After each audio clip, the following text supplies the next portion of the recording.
बहुत बहुत आभार व्यक्त करते हैं। नेशनल कॉन्फ्रेंस के सदर डॉक्टर फारूक अब्दुल्ला ने हिंदुस्तानी पायलट अभिनंदन को रिहा करने के फैसले का खैर मकदम किया है। श्रीनगर में न्यूज़ 18 से बात करते हुए फारूक अब्दुल्ला ने पाकिस्तानी वज़ीर आज़म पर जोर दिया कि वो दहशतगर्द तंजीमों को खत्म करें। फारूक अब्दुल्ला ने दोनों ममालिक के अवाम पर जोर दिया कि वो अमन के लिए काम करें। उन्होंने कहा कि जंग से सिर्फ तबाही हासिल होती है। कॉन्फ्रेंस की तरफ से वज़ीर आज़म पाकिस्तान इमरान खान साहब को मुबारक करता हूँ, जो उन्होंने एक बहुत बड़ा कदम उठाया दोस्ती के लिए कि हिंदुस्तान के पायलट को, एयरफोर्स के पायलट को बाइज़्ज़त रिलीज़ कर दिया। मुझे उम्मीद है कि हिंदुस्तान के वज़ीर आज़म नरेंद्र मोदी साहब भी इसका सही जवाब देंगे उन्हें, और कोशिश करेंगे कि आगे भी अमन कायम रह सके। मैं ज़रूर ये कहूँगा, पाकिस्तान से वज़ीर आज़म से भी कहूँगा, अगर सचमुच वो अमन चाहते हैं और अपने मुल्क को आगे ले जाना चाहते हैं, जैसे वो कहते हैं कि मैं नया पाकिस्तान बनाना चाहता हूँ, मैं उनसे अपील करता हूँ कि ऐसी तंजीमों को जड़ से उखाड़ के फेंक दीजिए कि हम लोग इज़्ज़त की ज़िंदगी बसर कर सकें और आप लोग अमन की बात हिंदुस्तान से कर सकें और कश्मीर का हल इसमें निकल जाए।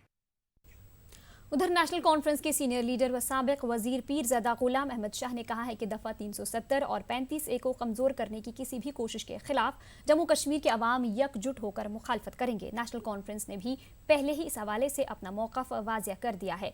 अनंतनाग के काजीगुंड इलाके में पार्टी कारकुनों के एक इजलास से खिताब के दौरान पीरज़ादा ने इन बातों का इजहार किया। पीरज़ादा फिरोज़ और दीगर मकामी लीडरान भी मौजूद रहे।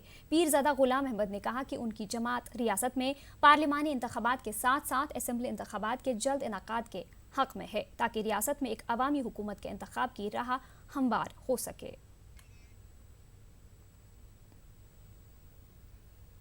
कठुआ में BSF की जानिब से हीरानगर के गजनचक में एक अवामी दरबार मुनाकिद किया गया। सरहद पर मुकीम लोगों की मुश्किलात का अजाला करने की गर्ज से अवामी दरबार मुनाकिद किया गया। IG BSF NS जम्बाल ने लोगों की मुश्किलात और मुतालबात को इत्मीनान से सुना। उन्होंने लोगों को दरपेश मसाइल का जल्द अजाला करने की यकीन दहानी कराई। वहाँ पर भी ये चीज़ मेरे नोटिस में आई थी कि जब बंकर जहाँ पर बहुत ज़रूरी है, क्योंकि ये स्कूल है, स्कूल लगा हुआ और अचानक फायरिंग जब कुछ हो गया तो बच्चे कहाँ भाग के जाएंगे। प्रपोजल बना के मैं गवर्नमेंट को इसका दूंगा।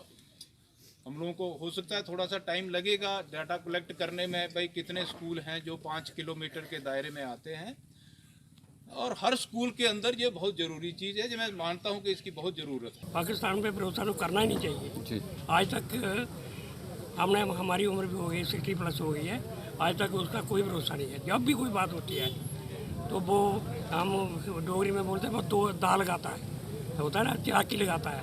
जैसे वो कल ही आप देख रहे हैं वो क्या कर रहा है।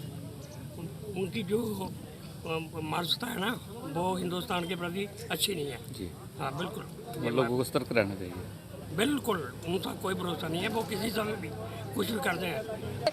हम अपनी फौज के साथ खड़े हैं, अपने देश के साथ खड़े हैं, और जैसे हालात अब चल रहे हैं, इन हालातों के अंदर भी हम अपनी फौज का मनोबल ऊंचा करना चाहते हैं, और हम फौज से रिक्वेस्ट करते हैं, आज की डेट में सरकार को रिक्वेस्ट करते हैं कि आज जिस तरह से पाकिस्तान गिर चुका है, गिड़गिड़ा रहा है, और उसको इस टाइम रगड़ना बहुत ही ज़रूरी है, तभी वो सुधरेगा, अदरवाइज वो सुधरने वाला नहीं है।